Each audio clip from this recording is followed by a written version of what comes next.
From the great above she opened her ear to the great below. From the great above the goddess opened her ear to the great below. From the great above Inanna opened her ear to the great below.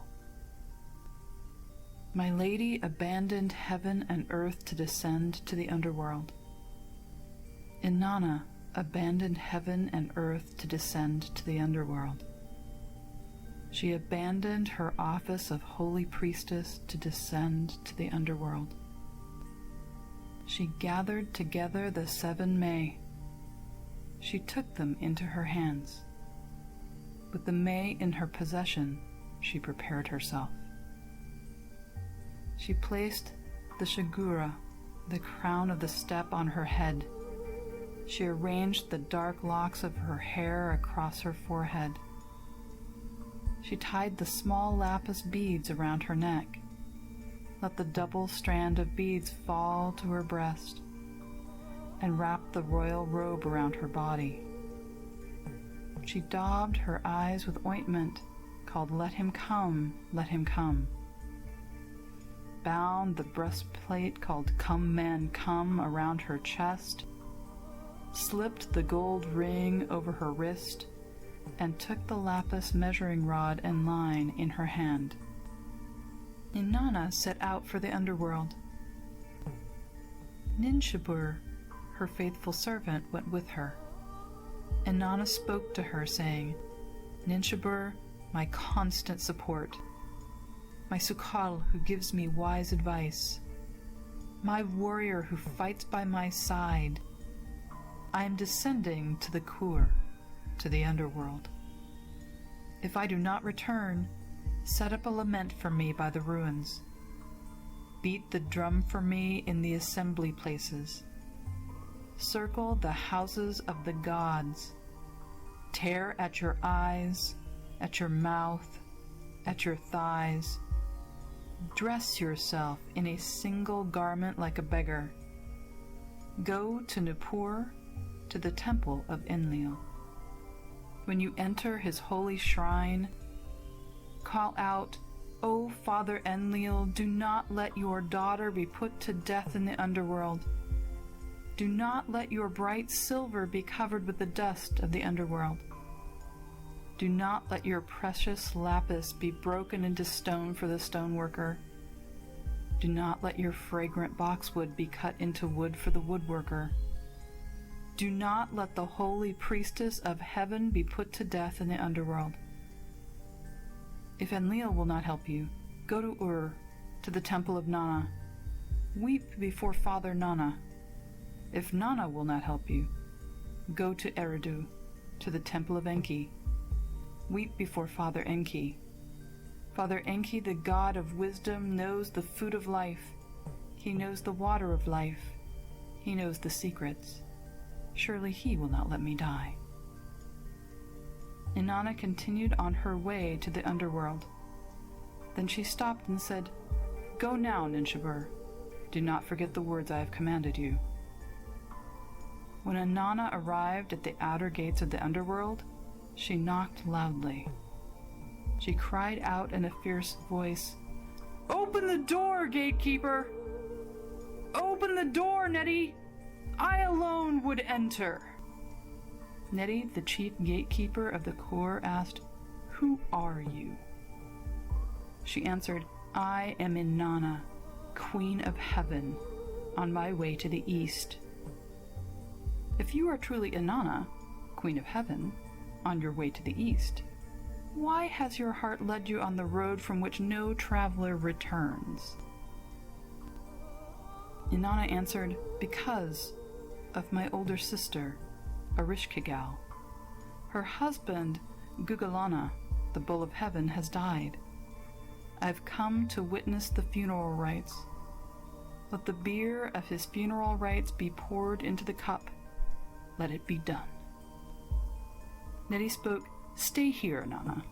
I will speak to my queen. I will give her your message." Nettie, the chief gatekeeper of the Kur, entered the palace of Erishkigal, the queen of the underworld, and said, "My queen, A maid as tall as heaven, as wide as the earth, as strong as the foundations of the city wall, waits outside the palace gates. She has gathered together the 7 May. She has taken them into her hands. With the May in her possession, she has prepared herself. On her head she wears the shigura, the crown of the steppe. Across her forehead her dark locks of hair are carefully arranged. Around her neck she wears the small lapis beads. At her breast she wears the double strand of beads. Her body is wrapped with the royal robe. Her eyes are daubed with the ointment called Let Him Come, Let Him Come. Around her chest she wears the breastplate called Come, Man, Come. On her wrist she wears the gold ring. In her hand she carries the lapis measuring rod and line. When Ereshkigal heard this, she slapped her thigh and bit her lip. She took the matter into her heart and dwelt on it. Then she spoke. Come, Nettie, my chief gatekeeper of the Kur. Heed my words. Bolt the 7 gates of the underworld. Then one by one, open each gate a crack. Let Inanna enter. As she enters, remove her royal garments. Let the holy priestess of heaven enter bowed low. Nettie heeded the words of his queen. He bolted the 7 gates of the underworld. Then he opened the outer gate. He said to the maid, Come, Inanna, enter. When she entered the first gate, from her head the shigura, the crown of the steppe, was removed. Inanna asked, What is this? She was told, Quiet, Inanna. The ways of the underworld are perfect. They may not be questioned. When she entered the second gate, from her neck the small lapis beads were removed. Inanna asked, What is this? She was told, Quiet, Inanna. The ways of the underworld are perfect. They may not be questioned. When she entered the third gate, from her breast the double strand of beads was removed. Inanna asked, What is this? She was told, Quiet, Inanna.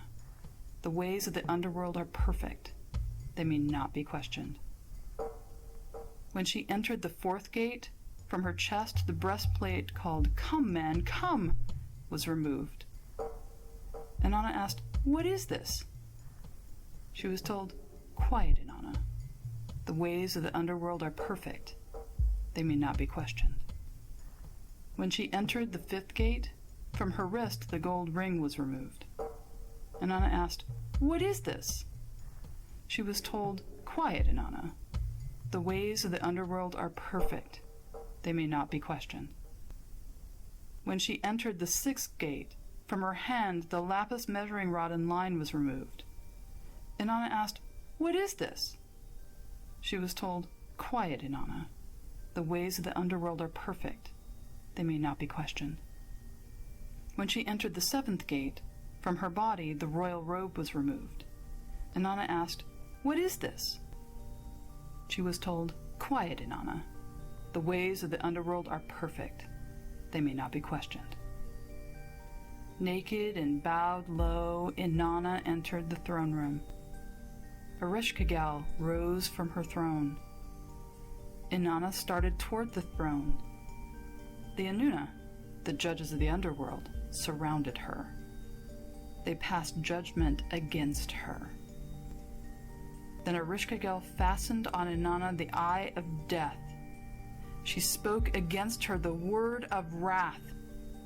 She uttered against her the cry of guilt. She struck her. Inanna was turned into a corpse, a piece of rotting meat, and was hung from a hook on the wall.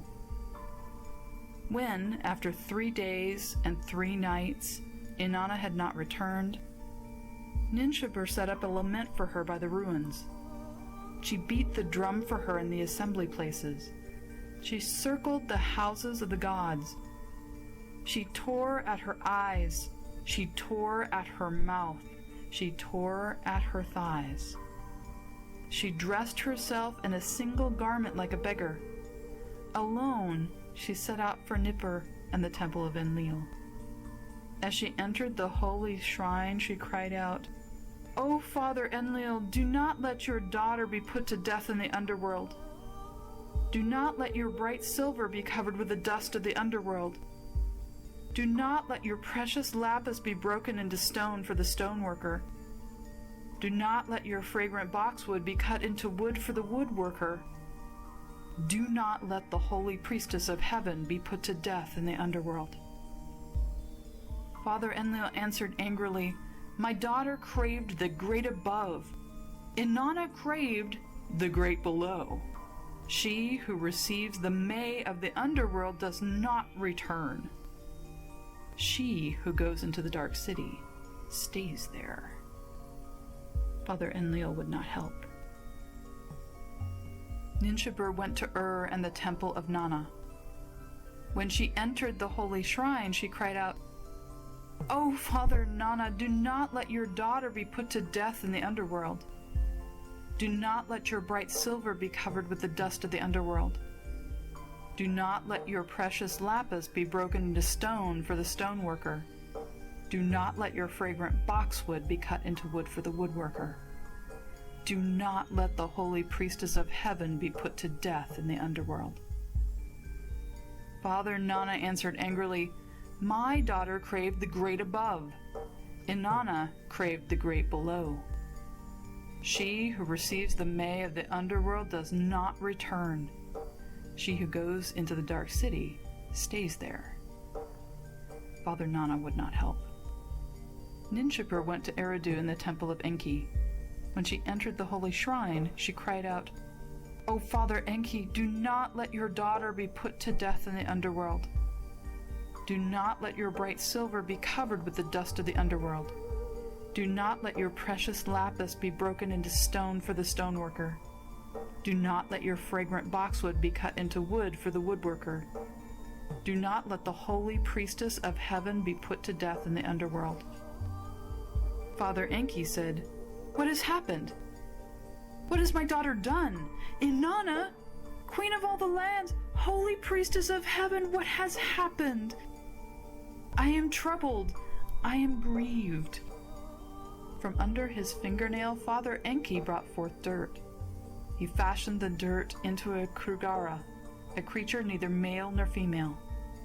From under the fingernail of his other hand, he brought forth dirt. He fashioned the dirt into a Galatur, a creature neither male nor female.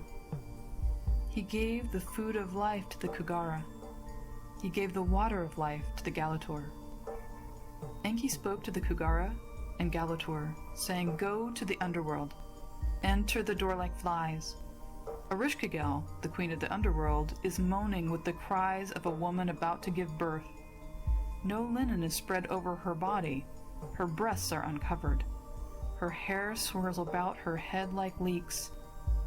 When she cries, "Oh, oh, my inside!" cry also, "Oh, oh, your inside!" When she cries, "Oh, oh, my outside!" cry also, "Oh, oh, your outside!" The queen will be pleased. She will offer you a gift. Ask her only for the corpse that hangs from the hook on the wall. One of you will sprinkle the food of life on it. The other will sprinkle the water of life. Inanna will rise. The Kugara and the Galatur heeded Enki's words. They set out for the underworld. Like flies, they slipped through the cracks of the gates. They entered the throne room of the queen of the underworld. No linen was spread over her body. Her breasts were uncovered. Her hair swirled around her head like leeks. Ereshkigal was moaning, "Oh, oh, my inside!" They moaned, "Oh, oh, your inside!" She moaned, "Oh, oh, my outside!" They moaned, "Oh, oh, your outside!" She groaned, "Oh, oh, my belly!" They groaned, "Oh, oh, your belly!" She groaned, "Oh, "Oh, my back." They groaned, "Oh, oh, your back." She sighed, "Oh, oh, my heart." They sighed, "Ah, ah, your heart." Ereshkigal stopped. She looked at them. She asked, "Who are you, moaning and groaning, sighing with me? If you are gods, I will bless you. If you are mortals, I will give you a gift. I will give you the water gift, the river in its fullness." The Kugara and Galatur answered, "We do not wish it."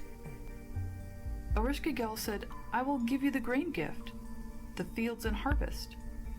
The Kugara and Galatur said, "We do not wish it."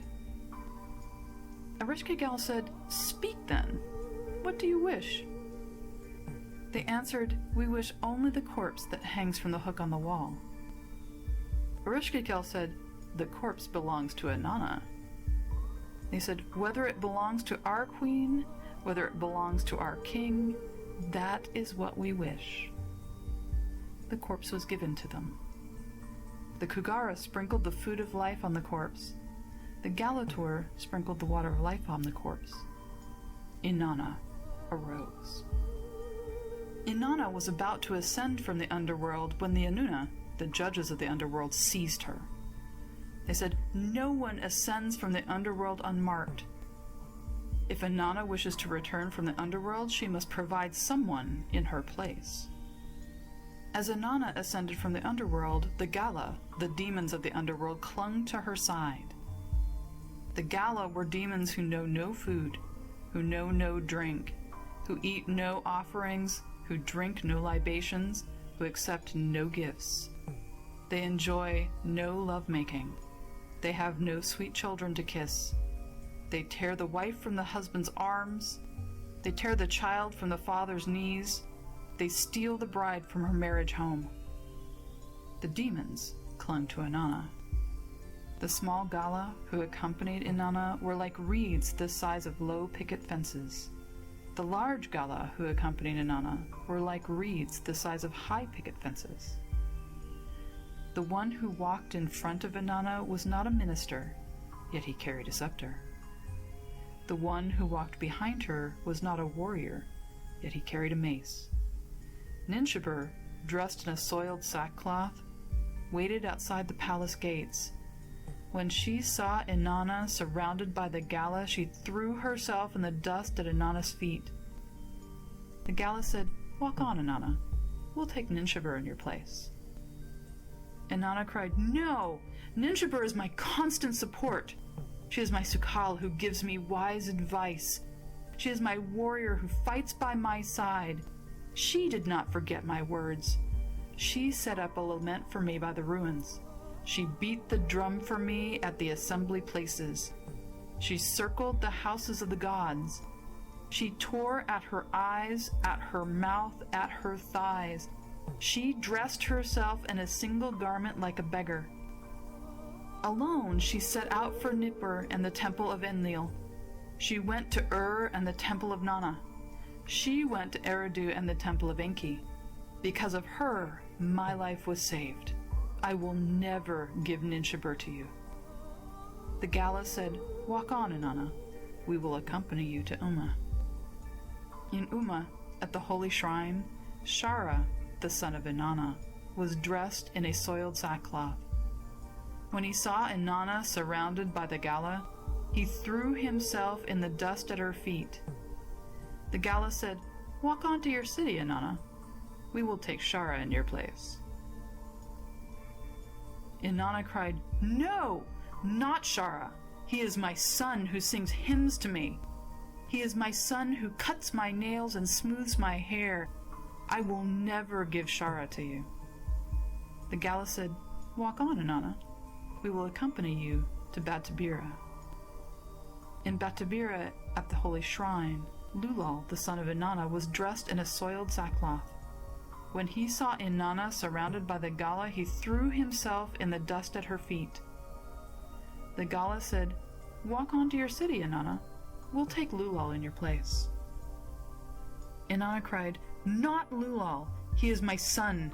He is a leader among men. He is my right arm. He is my left arm. I will never give Lulal to you." The Gala said, "Walk on to your city, Inanna. We will go with you to the big apple tree in Uruk." In Uruk, by the big apple tree, Dumuzi, the husband of Inanna, was dressed in his shining May garments. He sat on his magnificent throne. He did not move.